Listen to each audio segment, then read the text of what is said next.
Sports Limelight. How's it going, Drew? Good, Bill. How are you doing? I'm doing pretty well, thank you. Right on. Another special non-sports edition today. Ooh, my favorites. These are fun. Another top 5 list, I assume? Another top 5 list. You assume correctly, sir. Right. It's really a chance to just go off the cuff, riff a little, feel like we don't have to be as well prepared because it's coming more from the heart. So what lists are you thinking about tonight? You know, why don't we do top... We've done movies, Albums? music, songs. We should do albums Oh, in the that's future. right. Yeah, we just song. Okay. This time, top 5 favorite television shows. Ooh, all right. I'll have to dig deep in my TV show knowledge here. Nice. Or some memories. Now, you go back pretty far on your list, I think farther than me. Yep.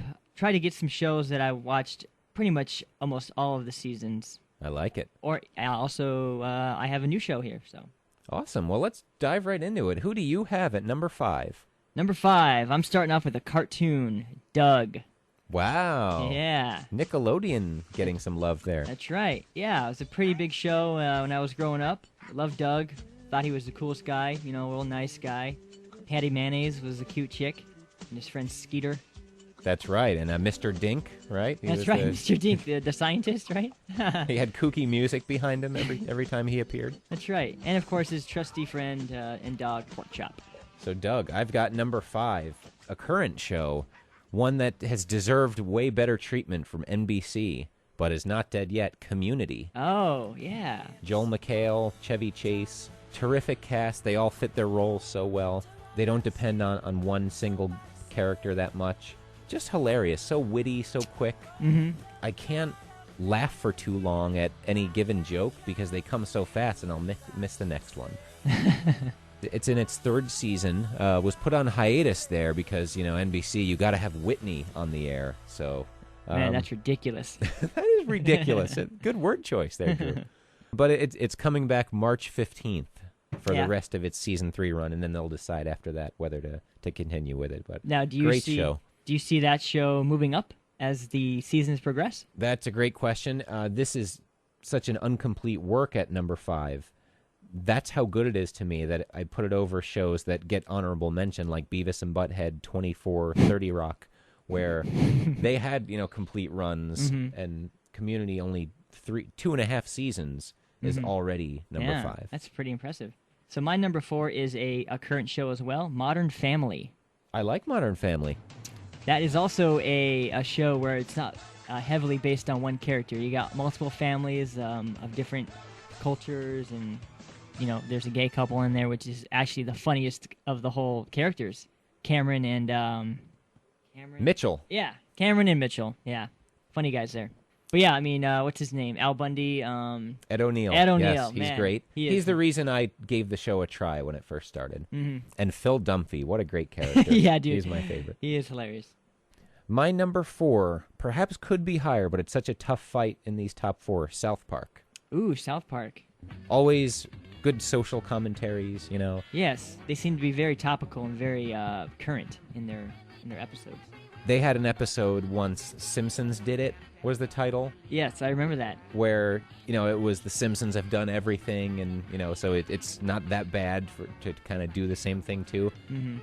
Since that episode, it's become South Park did it to me, even where The Simpsons, which will appear on my list at some point, was doing episodes that South Park already did a couple years prior. Like, South Park was right on the cutting edge, and then it was to the point where, like, South Park had a social networking episode, pretty cutting edge on when it was really taking off, and The Simpsons got around to it this year. This year, that's right. A couple months ago. So they just re-upped, I think, for a couple more seasons on Comedy Central, so cool. Not going away anytime soon. Yeah. And I love they're that still at a pretty high level. Yeah, and I love that show because you can watch it on their website for free. That is great. Yeah. We need more of that these days. Now, my number 3 is an oldie but goodie. I watched this show with my dad when I was young, you know, probably ages 6 to 10. The Andy Griffith Show. If anybody remembers that, it's a black and white one. I hope this doesn't make you feel less cool, but my mom loves the Andy Griffith Show. Right on. Right on. A young Ron Howard, right? Yeah. It was just like a feel-good show. You don't see those anymore, like with like the moral or the right and wrong aspect of Opie, you know.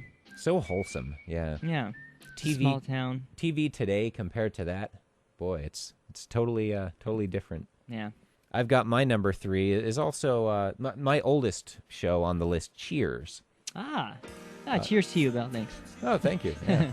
Great characters. Sam Malone, of course, the lovable ex-Boston Red Sox pitcher, and perhaps a current womanizer, Shelley Long, and then who gave way to Kirstie Alley. Oh, of course. Kirstie Alley. It's funny you have a show Norm based in Cliff. Boston on here. That is, yeah. In spite of that, that's how good it was.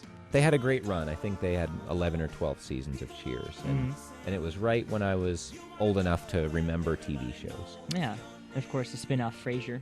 You don't see that a whole lot. A spin-off that was wildly successful for a long time as well. Mm-hmm. Let's see. Ooh, top 2. Here we go. I got Seinfeld, number 2. Hey, me too. All right. Oh, right on. Cool. We can both talk about it. You can pretty much implement any theme or character in your daily life. You sure can. Life imitates Seinfeld so much.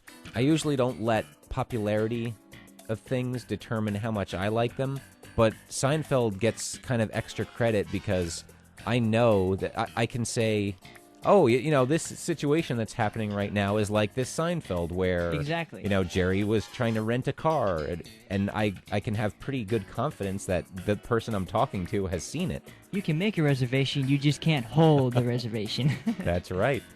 Great show. Great show. Love absolutely. to watch the reruns. Never get tired of them. Yep, TBS, very funny.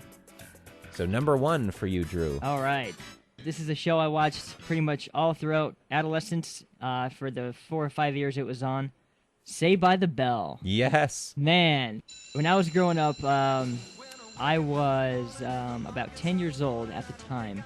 So that view of high school, I thought, that's how everybody was, Yeah. Everybody went to the max for like an hour in the middle of their school day. Exactly. Yeah, exactly. Everyone got in these little different troublemaking schemes or whatnot. So Yeah. Mr. Zach Morris. Everyone bought class rings that turn your finger green. That's right. Oh, beautiful. And the thing that fascinated me with Saved by the Bell in my life, I didn't watch it when it was on. It kind of somehow slipped away from my radar until after it had finished in 92, 93. Yeah, 93, because they graduated in 93.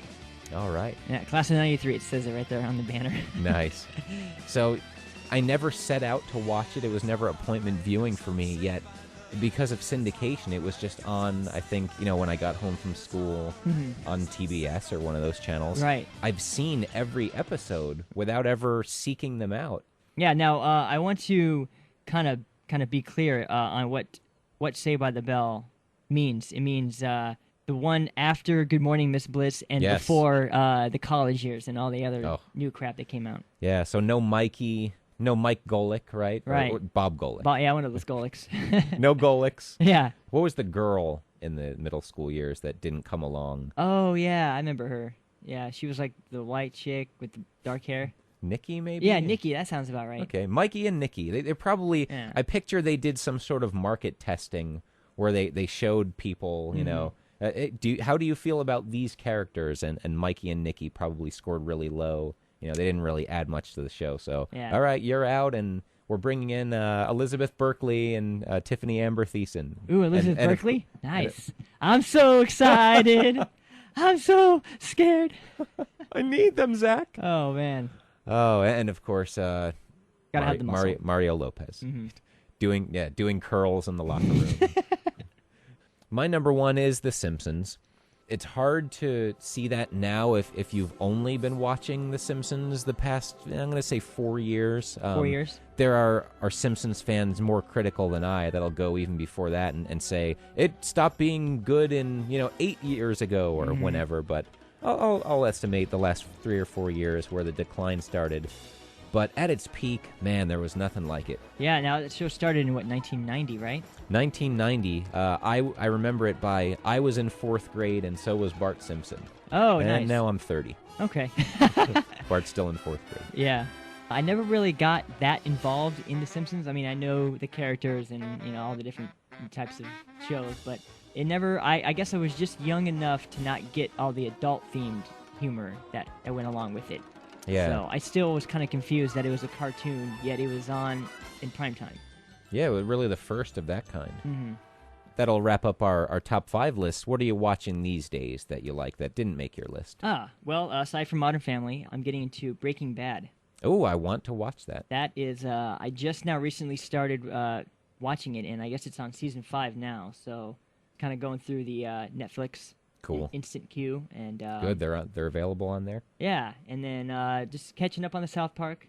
Awesome. And I guess there's a new show now, Walking Dead. Ooh, haven't heard of that one. Yeah, it's like more friends and work friends have been watching it. I guess it's about a zombie apocalypse and people trying to survive it, and it's a TV show. So, yeah. How about you? Anything? Well, I've mentioned this before. I'm way over the cap on my the salary cap of TV viewing. So a show like Breaking Bad that I want to go back and watch, realistically, I'll probably get to it in 2016. But right now, I'm still enjoying Parks and Recreation. 30 Rock, I mentioned. That's a good one.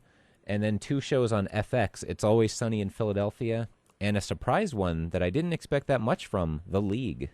Oh, The League. I just saw the first episode the other day. Someone was telling me about it. Wow. Hilarious stuff right there. Yeah. I recommend keep going. It gets better and better. Okay. So top 5 favorite TV shows of all time. That was a fun one, Bill. That was a fun one. We'll keep these top 5 lists sprinkled in now and then, especially in the NFL offseason. Right on. Well, again, Sports Limelight, mcgoodness.blogspot.com, and Dangerous Dollar. Bill.blogspot.com. Oh, no bill, just Dangerous Dollar. Oh, Dangerous Dollar. That can throw you for a loop there. Oh, okay. Thank you for listening. We'll see you next time.